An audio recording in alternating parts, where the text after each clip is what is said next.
let's clear this up straight away when it comes to the 3 warnings and then you're out. Are you okay to set the record straight? Sure. It's a myth. You do not need to have 3 warnings before you can terminate someone. Now, don't take that for gospel to say that I, myself, or my team, for example, or any other professional in this space would say you need 3 warnings, because in some circumstances, 3 warnings would put you in a much better place. But depending on the severity of the situation, depending on what's actually occurred, the background, there's so many elements that go into a decision as to why and when you can pull that trigger. Now, sometimes we will recommend you do need a few warnings, and that could be 3, it could be 2, it could be 4, it depends before let's call it a day.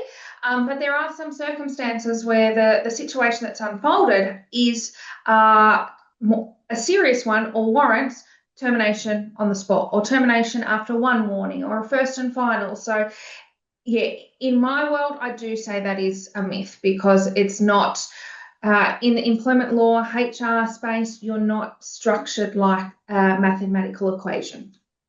So Okay, you that is do interesting not because need those yeah, 3 warnings. and you're right. I think in some of the businesses where I've been involved in from a management point of view, you're right that we get together and we talk about it and we talk about how the 3 warnings need to occur. We need to, we talk about um, the timing of the 3 warnings, and a number of the times we actually don't know. So this is great when we talk about this myth that you have spoken about just then. I suppose the best thing is, and I've been privileged to be able to lean out or lean into you to ask over the last 2, 3 years that we've known each other, and you've always been very quick in coming back and sharing those sorts of things. So again, I share with all you guys that are actually watching this, reach out to professionals like Jenna, like Yeah. Renee, that have that are involved in this, those that know the team at now actually and can actually share this because I think it's so important. Yeah, and Paul, I've seen a few questions come through already, but what we might do is we'll come back, so keep putting them through, but we'll come back to them at the end because we might cover it off. So rather than stop starting, but yeah, Agree. send them through. And then if we haven't covered them, we'll make sure we circle back towards the end.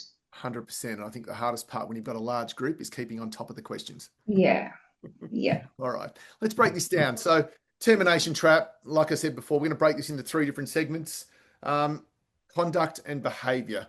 So, being involved in a number of different performance reviews, performance management cases personally, when I've run businesses, and it's never easy. It's never easy because I think 9 times out of 10, there is an emotional element in there. You sometimes become friends with people.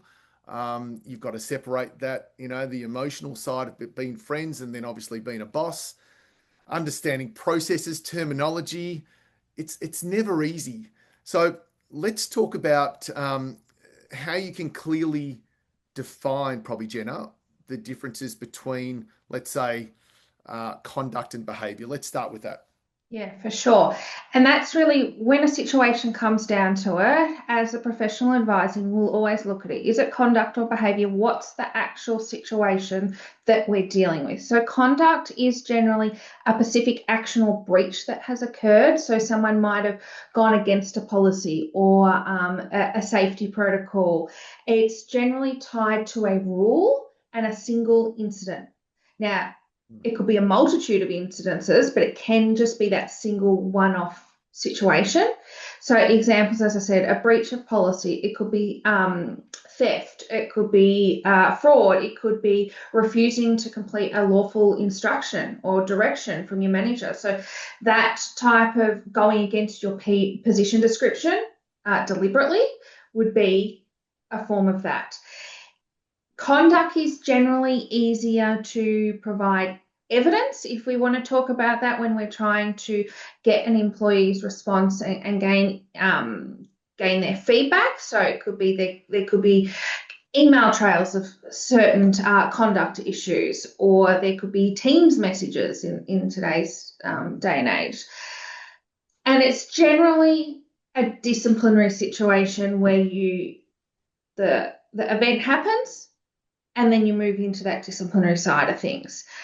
And it can be misconduct or serious misconduct. So that serious misconduct would be, violence in the workforce or workplace or fraud, something like really serious.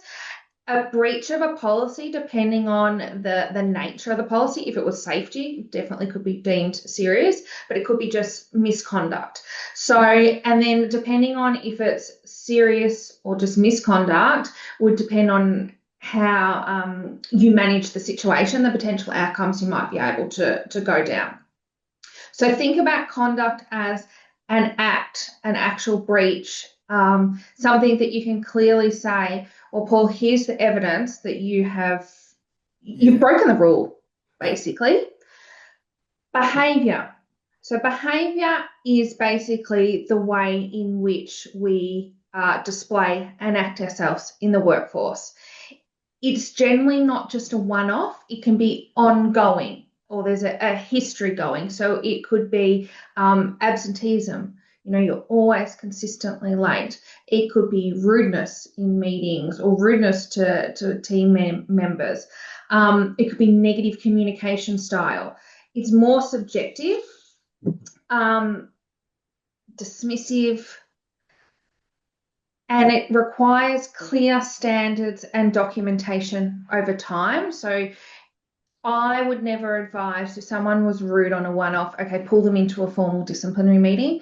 But if there is patterns and history that this person is consistently rude, well, then you've got more of a situation to deal with, because then also you need to go, okay, could this behavior be titled in with the likes of bullying, harassment, discrimination, Yeah. psychosocial hazards, rather than just someone's got average behavior, Yeah. so to speak, or poor attitude. So the key distinction is conduct is what someone did, whereas behavior is how they consistently show up. Okay. And I So, suppose, and this comes back down to probably one of the sessions we ran last year as well, in terms of, and I've written down things like policies. So breaching policy, and you put it down to act, breach, broken a rule. But if you don't have them in place and they're not recorded anywhere, I think, and I'm coming back to, let's say, the employee handbook. If there's not an employee handbook and the employees aren't very clear on what the policy is, spot on. that's a And challenge. that, yeah, spot on. And that is why us in the HR space, sound like Groundhog Day. Do you have your foundations in place? I know it's boring documents, but they're there for a reason. For when these matters come up, you've got your back of house sorted, and you can say to the employee, hang on, but you've breached this policy. Well, what policy? I don't have any policy. Well, it's the policy that's in black and white that you've signed off as part of your onboarding, or we do it annually, and an annual refresher, whatever it may be. Yeah. So that's why we're really strong on having the right documentation and structure in place to protect us when things go south and these Yeah. matters come up and there's grey. Yeah. So, and that goes for position descriptions as well, because that outlines not only the expectations of the jobs from, okay, you need to, you're responsible as a sales rep to hit this target, do this, these leads, etc. If you don't have that in writing, you can't discipline someone for underperforming and Sure. not without it, if that makes sense.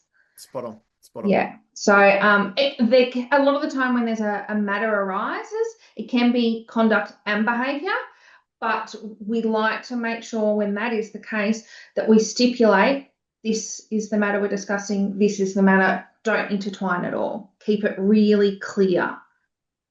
And that's the danger, I suppose, in mixing those together, as you said. So Correct. making sure Yeah. that, yeah, you're very clear in. So this is probably a good one for those that maybe missed that session where we spoke about employee handbook.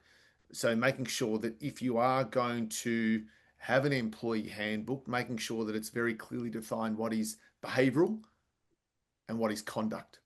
Correct. And what are the consequences if things go wrong and the rules aren't Oh, followed? Because yep. that comes into this whole topic, performance management, disciplinary leading to termination. You need to have all that documented, and we'll get to that. But yeah, so it's not necessarily dangerous to mix them, but it's important to clearly articulate what is conduct, what is behavior, what is the issue at hand that we're talking about. Because we always look at our risk. Worst case, when we end up in the commission, what are they going to ask? Have the allegations been clearly put to the employee rather than just you've done a crappy job, you've stuffed up on XYZ job, and you need to have it clearly outlined. Yeah, Agreed. because they could cover the matter at hand could cover both areas. Yeah, and I think you're right. I think again, just coming back to some of the stuff we covered last year, the commission's the key one, isn't it? Because if something goes to the commission and they say, well, what can you show us that has covered? So from a risk point of view, which is what I started with, that's exactly how important it is, isn't it? Correct. And that's why we've chosen to go down the risk technical compliance side, not the soft, fluffy people centric, because this is the stuff that keeps business owners and business leaders out of hot water. Yep. Yep. Very good. Let's talk Perfect. about attitude. Attitude's an interesting one because I suppose, given what I do, whether I've sort of managed businesses, been involved with business from a coaching point of view, coaching kids sport, one of the things that I really dislike is a poor attitude. Can you terminate for poor attitude? You can't just turn around and say, no, you're done because you've got a poor attitude. It's not a legal reason on its own Okay. to pull the trigger. But what you need to be able to do is not ignore it. That's not what I'm saying. Address it timely. Specify what is actually happening, what is the impact it's having, say, on the wider team, the culture, Yep. the brand, the Yep. clients, uh, your risk of losing clients because your account manager's got a really average attitude, and outlining what the standard of expected behavior is. So I wouldn't encourage anyone to bring someone in and have a formal disciplinary uh, chat or process with them on that onset without having that more informal, okay, Paul, this is a pattern of behavior that we're seeing. You've got a really poor attitude. Here's some examples on these dates. This is what it's impacting, and this is what we expect moving forward. I really hope we don't have to have these conversations. You know, go away and hopefully it's done with.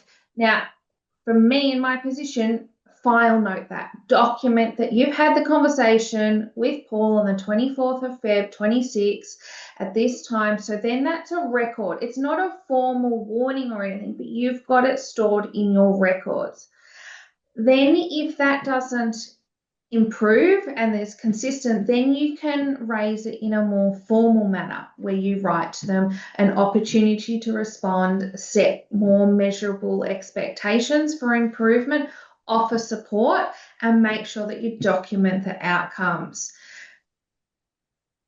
When someone has poor attitude, we don't want people to turn around and just go, I want them out the door. They're gone. You Yeah. need, we have obligations as employees to try and get individuals back on track and do the right thing. And firing shouldn't be the first point of call. No, you've just triggered me. I'll share a very, very quick story. Um, it may resonate with the people online and the team members they have there. And it just triggered to me just then as you were sharing that with regards to poor attitude and how having a conversation, because absenteeism, as you shared just before, or people being late, is something that not everyone is me. I'm a morning person and I'm up at 6 a.m. and bang, I can knock out 5 hours work in the first 2 hours. Not everyone's a morning person. So I can remember everyone else, because it's culturally, that's where it affects people. So everyone else notices that this one person is constantly late. They don't care. They don't apologize. They walk in, they turn on their computer. They just, so we think it's an attitude issue. Then what happens is you go and grab a coffee and you have a chat to someone and they say to you, I'm actually not a morning person. I actually really, really struggle in the mornings. And I can remember having the conversation with this individual. I said, so what could I do to help you? And she said, could I start at 10 and finish at 7? That's what she asked. And I've gone, well, I don't really have an issue with that. So again, just working out she's more of a night person than a morning person. So she prefers later. Everyone else finishes at 5. She wants to work till, and I said, so how do you think that will help you? And this started a really good positive conversation. Then we spoke about it as a team. Would anyone object to that? No one objected to it. And isn't it interesting, just little things like that? We tapped into how is she going to best perform for the team? And the team just adapted to that. And it was a great little outcome. But at the start, in the first 6 weeks, we all thought it was poor attitude. Yeah, and that's where it comes down to just having conversations. Having communication is the number one thing that lets a lot of matters down, because if we don't communicate promptly in a timely manner, in the right manner, right, you could have gone into that conversation with a sledgehammer approach type of thing, but you went warm and open and you've actually come out with a really good outcome. And that's one of the things, no matter how serious the issue is, most of the time we don't like to take that sledgehammer approach, because the way in which you deliver yourself will reflect the outcome that the employee comes back. So at the end of the day, even if the situation, if I say the crime is bad, is serious, you don't need to go in all guns blazing, because you're going to get the individual more off guard and not willing to participate. The Yeah, amount of times that we've been thanked in terms of our mannerism and how you handle it, and you're going to get a better outcome. I spoke to a client the other day and they're like, yes, this is a really serious situation that's unfolded, but I'm going to test this person to see how they respond. And will they learn? Will they improve? Will they show the right attitude to go, I stuffed up big yep, time, but I'm willing to do the work to improve. And to me, that makes a great leader, because you're not just correct. going to chop someone off.